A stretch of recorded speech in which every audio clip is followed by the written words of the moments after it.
Hi, welcome back to Facing Mortality, the good, the bad, and the blessings today. Here we go with the word again. Today I'd like to talk about being of service and how, as a patient or as someone who isn't a patient, how we can all give. We all have our own way of giving, and we can do it via a smile, or we can do it via physical help, we can do it through spiritual help. There are many ways to help.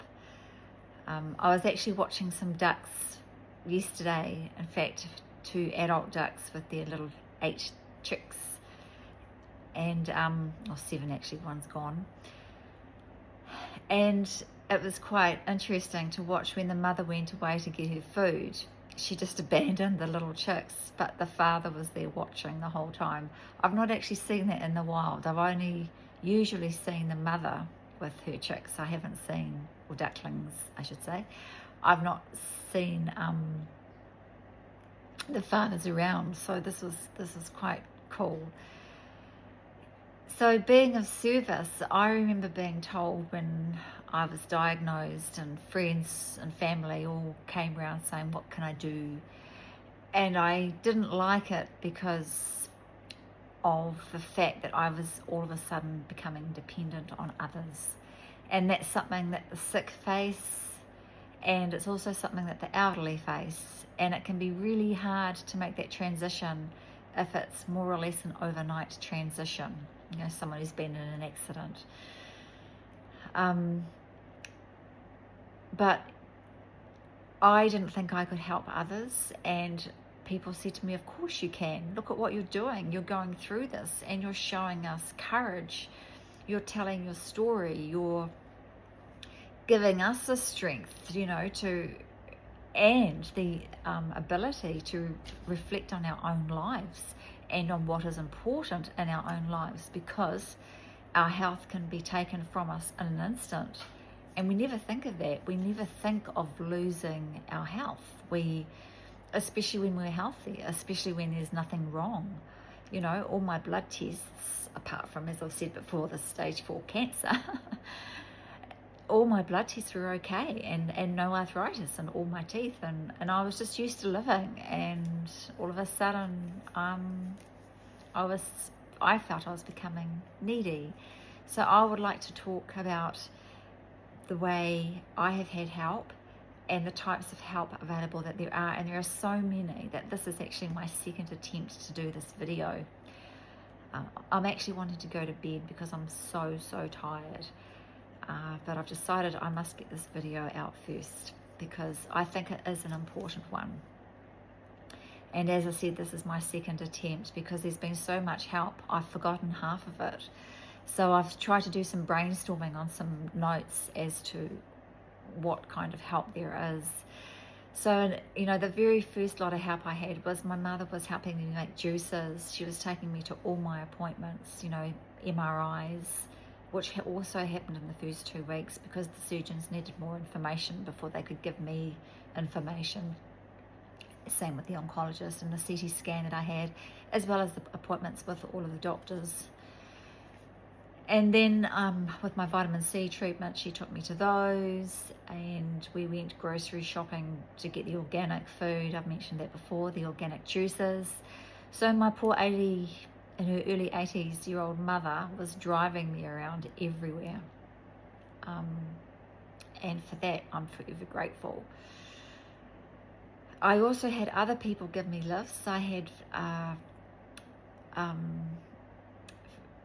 my younger brother, he took me to one of the surgeries that I had to have. No, it wasn't to remove cancer. It was to help me deal with the cancer. And so I had other people who would come and take me out for lunch, take me to a restaurant to remind me how to live. I had friends take me for walks, even to the beach for swims. That was really good, but I can't do the swimming anymore because my body's just not strong enough to handle the waves. As much as I love the waves crashing against my body, I can't handle them anymore, and they just push me over. What else? Let me just refer to my notes here. Sorry, I've tried to do all my videos basically just from my head, but I need a little bit of help today. Yeah, I have had friends post food to me. It turned out that a little thumbs up here for the Post, New Zealand Post. Anything that got sent from Auckland was delivered to me the next day, so nothing went off. It was fantastic. So I've got friends who live in Auckland who don't drive, and they didn't know how they could help me, and basically they sent me food parcels. And the other way in which they actually helped me was through prayer. So I spoke with them quite a few months ago and asked if I could join. I asked if they did daily prayers, which I knew they did, and I asked if I could join their prayers, and they said of course. And so ever since then I have been for well over, I don't know, maybe 100, 120 days, something like that. We have been praying every single day without fail. Even when I did a silent meditation retreat online, they did the praying while I just read through the lines.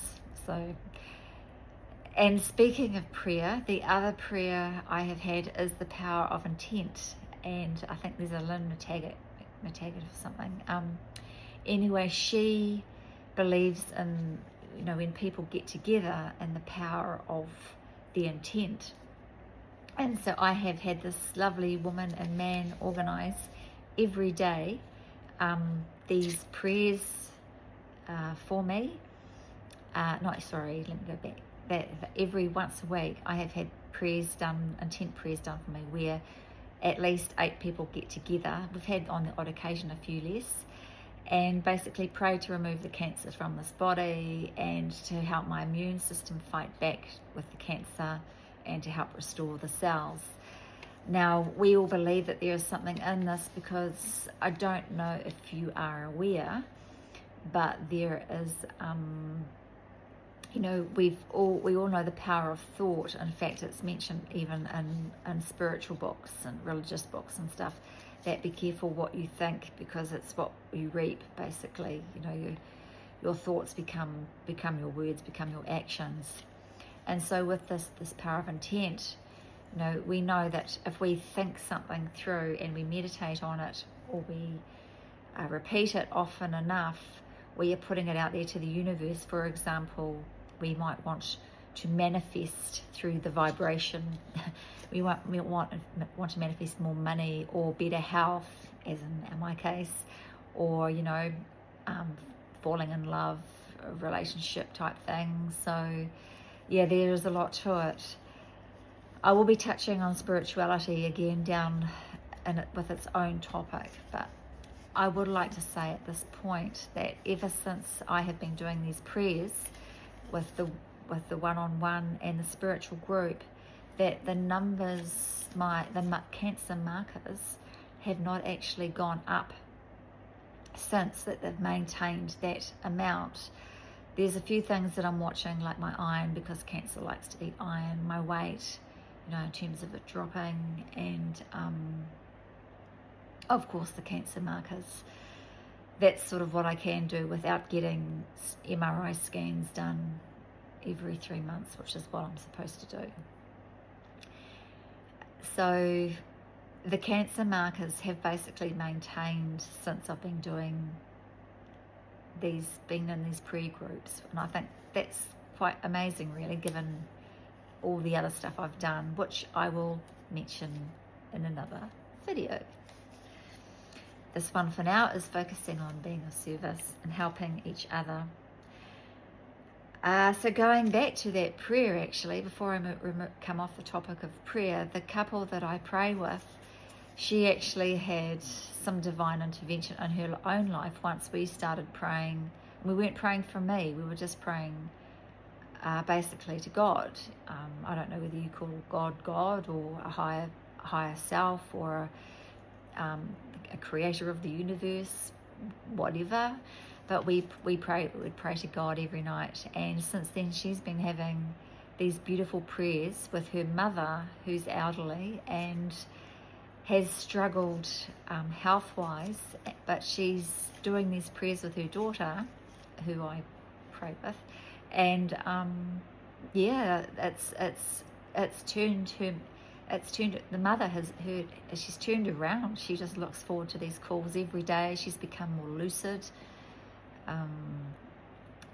Yeah, so it's been a positive thing.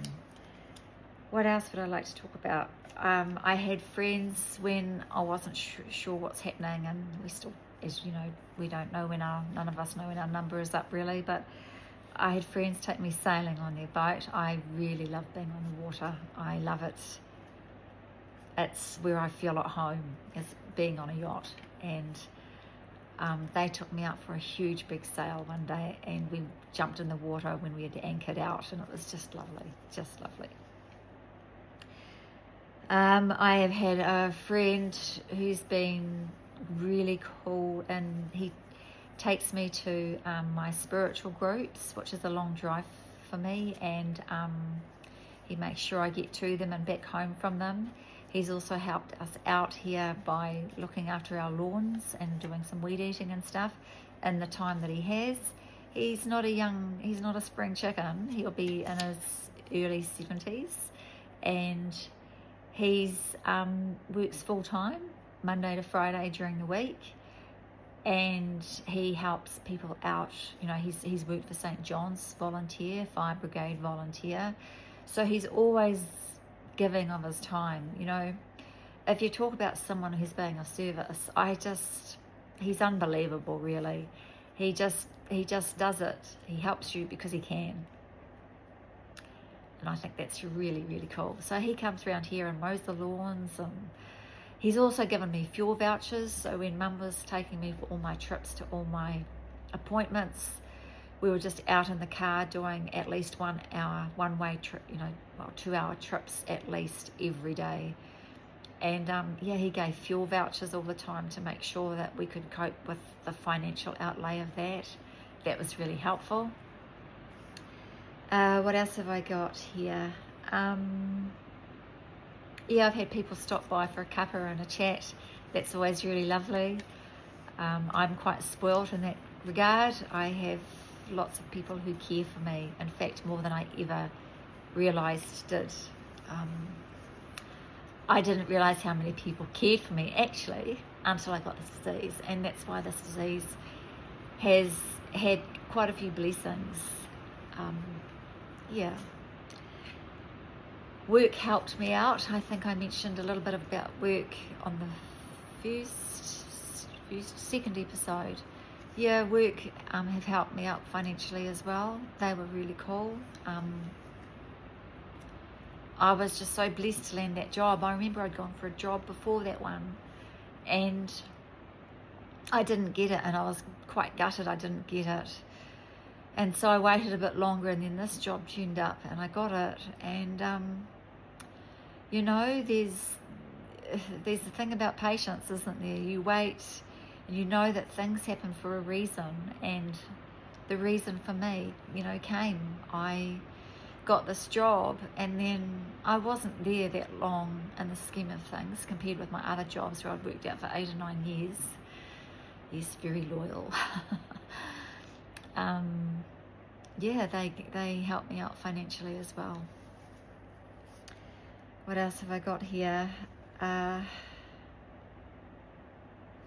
have a friend who sends me Reiki. She does Reiki. Apparently Reiki works physically and through the energy fields around us, and she sends me Reiki every day. Even when I don't think she's sending me Reiki, she's sending me Reiki. So what else have I got? I've had people come around and do housework and a working bee, and where my house was just, even when I was diagnosed, my house was lacking in care, and it was because I had no energy. I had no energy. I look okay, but the body on the inside is very, very different. And so I've had help with housework and continued offers of housework, and I've had others helping to offer mow the lawns. So it wasn't just you know, a friend down the road mowed them. I've had another friend whose husband's turned up and he's mowed them a couple of times, and he's always offered to help mow them more. Yeah, yes, if I got here,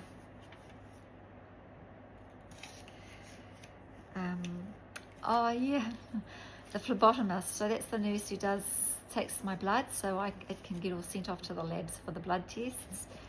She has even offered to come to my home and take my blood for when I can't make it down there. She brings me in flowers from her garden. And I've had other people give me flowers from their garden too. It's just, I tell you, they help. A form of love, the form of caring, the form of wanting to be there for others. The way it can come in. I couldn't have brainstormed this if I tried. Which is why this is my second attempt at doing this, because what comes to mind for help, I've just had beyond that. What else? I have another person who sends me frequent messages saying I am here, letting me know that he's here for me. And I have another friend, she would send me hearts every now and then if she hadn't heard from me. She was very forgiving, of course, and she would just send me hearts, and I knew that she was thinking of, me, and for me to get in touch in my own time. You know, I've had those who can't come and they just send me emails, write me emails saying, how are you?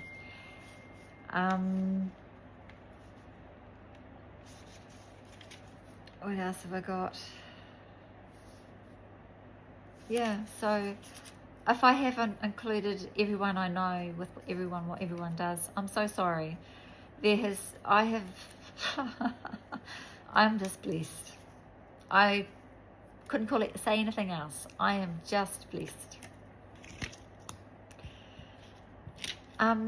So one thing I did want to finish off on before I go, because as I said, I am really tired. I don't know, it's probably around 3:15 in the afternoon. It's a very cold day, and I'm just really tired and want to go to bed. So before I do, I just want to say, with the Office of Help, for those that do actually come onto your property to help you, I know for those of us who have suddenly lost the ability to help ourselves, it can be really hard to accept help.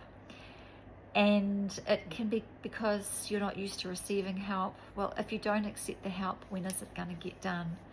And then there's, yeah, but they don't do it my way. And it's like, that's true. So you're going to have those sorts of people who will say, hey, can I help you? And you tell me what you'd like done. And if I can do it, if my body allows me to do it, I will do it. And you tell me how you would like it done, so I can try and keep it as best as you like it. And then there are others who will say, hey, look, I'll do what I can. This is what I can do. And I'm limited on time. I've got a family to care for, work to go to, whatever, all the reasons. I'll just do things my way. And if you'd still like the help, I'll give it. Otherwise, if you don't want the help, that's okay too. So when you are receiving help, you know, it's a whole new world for those who haven't had to have it, you know, and the elderly are in this situation as well. So it's just sort of being mindful that, you know, there are those of us on the journey who aren't used to being on this journey and are trying to get used to it. And there are those who help others on the journey, and we really appreciate that. And if it looks like we don't appreciate it, it's because we're just getting used to this whole new world. And then there are, you know, those who, if there are those who can't help at all, but as I said, I found people have helped in any way they can. I'm sure I've forgotten something here, but I just also want to remind those of us who are patients that we can help others too. We can be an ear to listen to. You know, we are not the only ones going through problems. I've had people say to me, I've said, yeah, but let's talk about you. I'm sick of talking about me. I'm sick of talking about this disease. Let's talk about you. And they're like, oh, but my problems are nothing in comparison with what you're going through. Well, you know what? All our problems are real, and we all deserve an ear to listen to. And for those who can, and that's the situation I'm in, I can be an ear for people. I can show them strength and courage, sure, but I can also be there in my own ways to help. You know, I do have little bits of energy every day, a couple of hours maybe, and I can do things to help them. But I can write an email, I can be on a phone call. Yeah, helping goes both ways. We've all got something to give, whatever it is. So I shall sign off here. I've tried to make this really quick, and I think it's my longest video yet. I failed at that too. So anyway, I shall end this video now, and I thank you. If you've listened to this, please like if you can. If you do like it, please subscribe. If you want more videos, that's the way that you'll receive them. And what else can I say? Yeah, I've got plenty more to come, and your likes and your subscribes will help keep me motivated for days like today, when I've just got nothing. I feel like I've got nothing to give, but it's given me enough momentum to do this tape today. So thank you all. I love you. Goodbye.